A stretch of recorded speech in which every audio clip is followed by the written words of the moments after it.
यीशु जी के चर्चा हो घरे घरे होता बजता बधैया हो। यीशु जी के शरण में शीश झुकावा लगाला उनसे नहिया हो।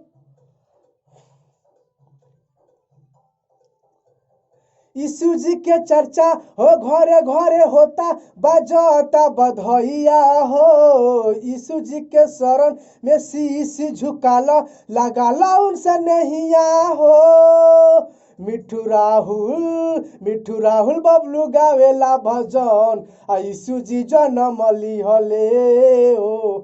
आ यीशु जी जन्म लिहले। अरे जग में होला जय जयकार आ यीशु जी जन्म लिहले। आ यीशु जी जन्म लिहले।